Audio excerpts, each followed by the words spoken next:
Se ha estado buscando cada vez más y conforme pasan los procesos electorales que existe una garantía de inclusión de los diferentes sectores. Primero empezamos con esta lucha de inclusión de las mujeres, de la diversidad de género, de los jóvenes. Lo ideal sería que existiera voluntad por parte de los actores políticos y de los partidos políticos que son quienes acompañan a los candidatos. Pero como no ha sido así, se han tenido que buscar las reglas que obliguen a generar la apertura de estos espacios. Sin embargo, es increíble cómo se ha tratado de dar la vuelta, de brincar o de utilizar estos mismos mecanismos de regulación y de inclusión, pues a favor de unos u otros. Y hoy nos encontramos en San Luis Potosí en una disyuntiva muy interesante, que tiene que ver con candidaturas que se abrieron para mujeres y que están siendo registradas por hombres que dicen identificarse como mujeres. De hace un par de semanas platicábamos de un caso porque lo denunció la comunidad, digamos porque la gente que conoce la situación, la realidad en ese municipio dijo, perdón, pero este no tiene identidad de género femenino, es un hombre y se está registrando como candidata a mujer. Pero hay otros 3 casos, es decir, son 4 en total, que nos llevan a la discusión y al debate de qué está sucediendo con este tema. Yo le agradezco a Graciela Díaz Vázquez, consejera del Consejo Estatal Electoral y de Participación Ciudadana, que nos acompañe. Bienvenida. Erika, Jonathan, buenos días. Muchas gracias por la invitación y por el espacio para conversar con ustedes y con su audiencia. Consejera, primero, ¿qué dice la ley y qué es lo que busca al abrir estos espacios y generar estas candidaturas para hombres, para mujeres, para diversidad sexual? Bueno, pues como sabes seguramente todo el auditorio, hay una tendencia nacional acerca de advertir la necesidad de que los diferentes sectores de la población encuentren representación en los espacios de gobierno. Así, la lucha que iniciaron las mujeres hace muchos años para el reconocimiento primero del derecho a votar, luego ser votadas, integrarse a los órganos, participar en espacios libres de violencia y discriminación, ha comenzado también para otros grupos, poblaciones indígenas, poblaciones de las diversidades sexuales, población joven, población con discapacidad, y este tipo de regulación a nivel entidad federativa tiene diferencias de una entidad a otra en virtud de que en algunos estados se comienzan a construir acciones afirmativas antes que en otros, ¿no? Claro. Entonces, a medida que se van construyendo las reglas, digamos, que se van plasmando primero como exigencias de acción afirmativa, con su respectivo combate ante los criterios jurisdiccionales, se van plasmando en leyes, se van bajando alineamientos a reglamentos y se hacen exigibles en procesos electorales. Entonces, de ahí un poco como el contexto de cuáles son las poblaciones que están exigiendo espacios cada vez con mayor presencia, con menores... Con menor registro, por ejemplo, a nivel nacional, de población adulta mayor, población migrante, que tengan ya espacios destinados para participar en candidaturas y para acceder a los órganos de gobierno. Ahora, este caso de las candidaturas para hombres y para mujeres y el hecho de que haya quien se esté registrando siendo hombre, porque así lo acreditan sus documentos, etcétera, que se esté registrando en una candidatura para una mujer, ¿está contemplado dentro de la ley que tiene San Luis Potosí en materia electoral? ¿Y qué es lo que pide, digamos, como requisito para que esto pueda suceder? Lo que establece nuestra ley electoral actualmente es únicamente el establecimiento de la postulación de candidaturas, así dice, de personas de la diversidad sexual. Una fórmula en la lista de diputaciones de mayoría relativa y al menos una fórmula en cualquiera de las elecciones de ayuntamientos en las listas de representación proporcional. Esta medida, al igual que las demás medidas para los grupos prioritarios, establecen bases mínimas, ¿no? Al menos esto es lo que partidos políticos y coaliciones deberían estar postulando, ¿no? En ese sentido, yo insistía en esto de que en cada entidad tenemos momentos históricos diferentes del establecimiento de las acciones afirmativas. ¿Por qué esto es relevante? Porque a medida que se establece la acción y se establecen las condiciones de participación, quiero ser enfática en esto, se discute la medida por parte de los actores políticos, pero también y sobre todo por parte de la sociedad civil organizada, y hace que las autoridades jurisdiccionales generen criterios, y esos criterios posteriormente se traducen en norma. En San Luis Potosí es la primera vez que nuestra ley electoral contempla estas acciones afirmativas, por lo tanto es la primera vez que tenemos este tipo de situaciones, exigencia obligatoria postulación de al menos estas fórmulas. ¿Qué es lo que hacemos para regular en CEPAC? Acudir a criterios jurisdiccionales que los tribunales ya han establecido. ¿Cómo cuáles? No es que nos inventemos las reglas. Es que, por ejemplo, el Tribunal Electoral del Poder Judicial de la Federación tiene la tesis primera de 2019, en donde dice que basta la manifestación simple de una persona sobre su identidad de género o sobre su preferencia sexual para que las autoridades electorales tengamos, uno, la obligación de darla por cierta, bajo el principio de buena fe y en el nombre de la no discriminación y a la garantía del derecho al libre desarrollo de la personalidad. Tocas aspectos bien importantes. La segunda obligación que nos impone esto es la manifestación de tu manifestación simple de tu voluntad es suficiente, pero además la otra obligación que tenemos las autoridades electorales es de considerar esa manifestación de género, y aquí está el otro punto fino del asunto, la manifestación de género para que se te contabilice para efectos de la paridad dentro del grupo de género que corresponda, ya sea para hombres o para mujeres. Sí, claro, para el partido ya palomita porque ya cumplió, aunque digamos físicamente sean hombres, con la manifestación de que se identifiquen como mujeres, el con partido el ya género cumplió femenino, porque tenemos esta distinción técnica. A ver, me quiero detener en varias cuestiones que estabas manifestando, que son muy importantes, consejera. Primero, una manifestación simple significa un escrito bajo protesta de decir donde verdad. yo digo, yo me identifico con tal género, ahí está, y ustedes están obligados a tomarlo como bueno para no discriminar. Me preocupa mucho esta parte, porque lo platicábamos fuera del aire. A ver, ¿qué es lo que genera? Que de aquí en adelante todos tengamos dudas de quiénes se registran bajo esa figura y entonces podamos caer en actos de discriminación para personas que realmente tienen una identificación con un género distinto, porque ya de entrada va a estar la desconfianza. Hay casos donde de manera abierta la población, las comunidades han dicho, ese candidato que se registró como género femenino no lo es.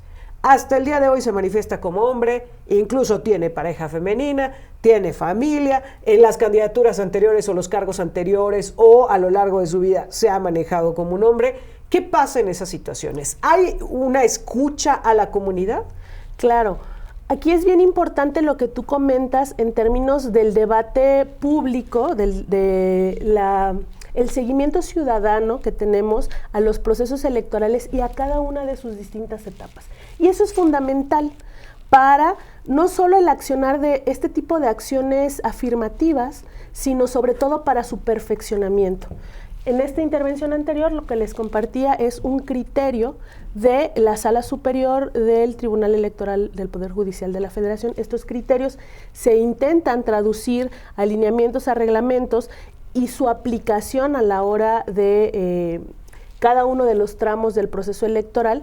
Y en ese sentido es donde vale la pena que la ciudadanía conozca, se informe y esté muy al pendiente para que en las situaciones en donde se advirtieran la necesidad de hacer procesos de impugnación para controvertir algunas de las candidaturas, lo hagan y acudan ante los tribunales, precisamente para que esos criterios se vayan puliendo y se vayan perfeccionando. Ahora, aquí me gustaría ser muy precisa en cuanto a el tramo procedimental de las candidaturas en el que nos encontramos en este momento en San Luis Potosí, en el proceso electoral 2024, que es: los partidos políticos y las coaliciones presentaron solicitudes de registro de sus candidaturas y los recibimos. No quiere decir que el día de hoy, 11 de abril de 2024, ya haya candidaturas. Todavía falta validarlas. No hay candidaturas.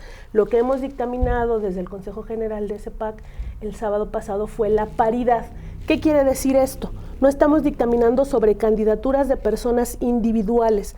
Estamos haciendo una revisión general del universo de postulaciones precisamente para verificar que los partidos cumplan con estas reglitas de la paridad. Paridad horizontal, 50-50 de las candidaturas, paridad vertical, que se vayan alternando los géneros que es la base de la revisión de la paridad, así como nos marcan los criterios jurisdiccionales, que las candidaturas de mujeres no tengan suplencias de hombres, y este tipo de reglas. Sí, que se cumple todo lo que tiene que ver con la ley. Me preocupa también la parte de la validación, porque tú decías, pueden ir ciudadanos en este debate público y manifestar.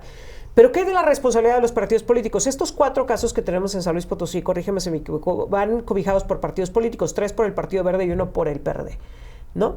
Y en medio de esta situación, ¿no tendrían que ser los partidos el primer filtro? Es decir, en vez de ser los que, quiero pensar que no fue así, pero en vez de ser los primeros en idear esta clase de estrategias, ¿no tendrían que ser ellos el primer filtro para inscribir una candidatura de diversidad sexual? Es decir, ¿no tendrían que ser los partidos lo suficientemente responsables de quién están postulando para un cargo de elección popular? Por supuesto, ahorita en este momento del proceso electoral en el que nos encontramos, te decía, hemos calificado la paridad en términos de cumplimiento de cuántas candidaturas hay para hombres y para mujeres. Enviamos los expedientes a cada uno de los organismos desconcentrados, comités municipales, comisiones distritales, porque allí van a hacer ahora sí la revisión individual de cada expediente. Sí. En la sesión del pasado sábado solicité al Consejo General que con ese envío de expedientes se enviaran también todos los requerimientos y todas las contestaciones de los partidos políticos sobre el cumplimiento de la paridad, para que nuestros consejeros y consejeras en comités y comisiones tengan todos los elementos y todo el panorama para advertir cualquier situación que pudiera generar suspicacia. En este momento, la información pública que tenemos tiene que ver con aquellos espacios en donde el registro de la identificación de sexo puede no coincidir, discrepa con la del género, que son estos 4 casos que comentas, y de aquí a la dictaminación de validación de esas candidaturas podrían todavía sustituirse, claro, podrían modificarse, y hasta después del 19 de abril, que es la fecha límite que tienen los organismos, estaríamos hablando de que existen candidaturas. Incluso una vez dictaminadas, está abierto el proceso para que otros partidos políticos, pero también ciudadanía, también sociedad civil organizada y cualquier persona, y esto es bien importante porque también los tribunales han reconocido el derecho y el interés jurídico de estas poblaciones que buscan ser representadas a través de esta medida, si no se sienten representadas y si no advierten que... Me preocupa la parte de discriminación que se pueda generar. Nada más una cosa, Erika, porque entiendo por donde quiere ponerlo la consejera, de que viene de pues, iniciativa de la jurisprudencia, es decir, cúmplanlo, porque merece una representación el sector de la diversidad sexual. Sin embargo, al ser inédito esto que nunca ha sucedido, perdóneme que se lo diga, pues es que la burra no era arisca, los palos fueron los que la hicieron. Ya pasó con las Juanitas, y esto también tuvo que tener una legislación para que esto ya no volviera a suceder. Y al ser inédito, y como no ha pasado, la van a aprovechar. Va a haber una marometa legal y van a decir, pues aquí se puede llegar, no me dejaron llegar siendo masculino, pues me salió mi despertar femenino político, ¿no? Y puede suceder. ¿Son conscientes de esto, consejera? Nosotros en este momento lo que estamos haciendo es calificar el cumplimiento de donde nos dicen que van los géneros femeninos para cumplimiento de la paridad. Insisto, no hemos desde CEPAC todavía individualizado. También solicitamos que una vez que se dictamine por parte de los organismos desconcentrados, se haga público, se publicite en dónde están esas candidaturas de acciones afirmativas, sí de la diversidad sexual, pero también de discapacidad, pero también de juventudes, pero también todas las acciones de población indígena, todas las que tenemos, precisamente para que estos grupos adviertan si reconocen en las personas entonces candidatas a partir del 19 de abril esos liderazgos, y si no, que puedan acudir ante las autoridades precisamente para perfeccionar. Desde CEPAC me gustaría ser muy clara en el sentido de la obligación que tenemos de atender estos criterios jurisdiccionales, de atender a lo que nos establece hasta este momento, hasta este tramo procedimental la norma, pero no desconocemos la posibilidad y la historia que tenemos en este país de tener interpretaciones diversas, o de que quepan distintas posibilidades dentro del acceso a los derechos de los grupos en situación de discriminación. Y es por eso que adoptamos estas 2 medidas en el ámbito de la competencia que nos da la estricta revisión de la paridad. Enviar completamente los expedientes y el intercambio de comunicación con partidos políticos y hacer pública toda la información de estas candidaturas si es que se aprueban, ¿no? Ahora, ¿pero qué se aprende hasta este momento?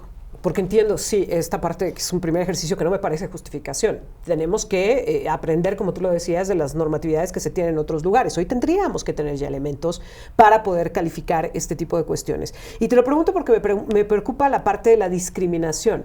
¿Quién es capaz de validar la identidad de género? me parece muy complejo de poder definirlo, ¿no? ¿Cómo garantizar a la vez que no hay vivales ocupando estos cargos, pero a la vez que no hay actos de discriminación para quien legítimamente en un acto de diversidad sexual quiere ser representante de una comunidad? ¿Qué es lo que hasta este momento han visto que se debe corregir? Hasta este punto, hoy lo que tenemos para normar y para calificar es este elemento de la manifestación simple. Yo quisiera recordarnos un poco la historia, que además muy reciente todavía, en el caso de las candidaturas o la posible participación de las personas representantes de las comunidades indígenas, que también de 2 procesos electorales a nivel local para acá han transitado de una manifestación simple de la voluntad a algunos elementos que califican ese vínculo comunitario, que califican esa capacidad de representar.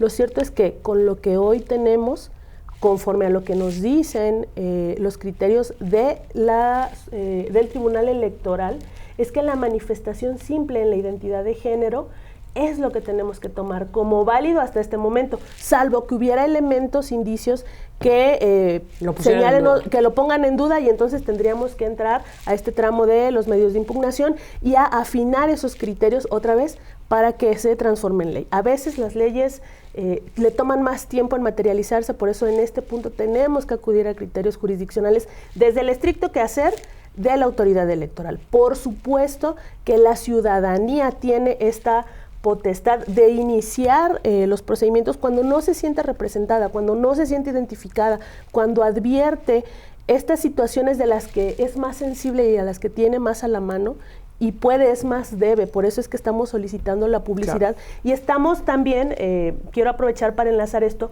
con un sistema que también por primera vez vamos a estar implementando en este proceso electoral 2024, que es el sistema Conóceles, ¿no? Que parte del hecho de que la información que recibe la ciudadanía para dar su voto o no hacerlo, fundamentalmente son las campañas que hacen los propios partidos y coaliciones, pero la autoridad electoral, a través del sistema Conóceles, va a estar dando información acerca de las candidaturas, todas las candidaturas de acciones afirmativas, quiénes son, en dónde están, cuál es su trayectoria, cuál es su currículum, de dónde vienen, y va a estar público y abierto para que todas y todos conozcan esa información, no solamente para fines de activar los mecanismos procedimentales para impugnar y para hacer que se perfeccionen estos procedimientos, estas revisiones, estas validaciones de las candidaturas, sino también para acudir a dar un voto más razonado y saber también, una vez electas nuestras autoridades, quiénes deberían estar defendiendo las causas de qué grupos, ¿no? Que bueno, ahí esperaremos también que quien llegue a un cargo de elección popular represente las causas de todos, no nada más del sector que lo impulsó o del que se generó.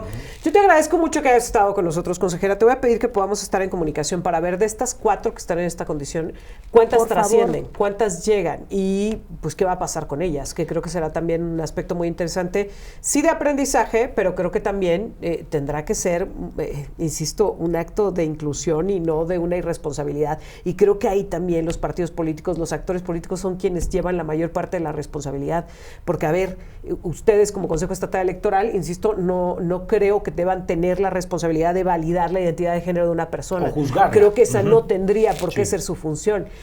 Se genera una normatividad actuando de buena fe que se espera que los actores involucrados, partidos políticos, aspirantes, candidatos, etcétera, en su momento, asuman de buena fe y que la tomen como una herramienta. Ojalá y así fuera. Y yo pero espero como luego que, no es así, al igual que en en la cuestión de las mujeres, eventualmente se destinen presupuestos para el fortalecimiento de los liderazgos de estos grupos en situación de discriminación, y estemos muy al pendiente de todo lo que ocurre en este proceso electoral y en los que siguen respecto de estas candidaturas. Y por favor, sí, invítenos para seguir platicando. Claro, esto va a seguir. ¿En qué van todas las candidaturas que participan por acción afirmativa y que están ahí representando o intentando representar los intereses de los grupos en situación de discriminación? Gracias, consejera. Gracias por estar con nosotros. Gracias a Díaz Vázquez, consejera electoral del Consejo Estatal Electoral y Participación Ciudadana. Gracias por acompañarnos y quedamos con eso pendientes de volver a platicar.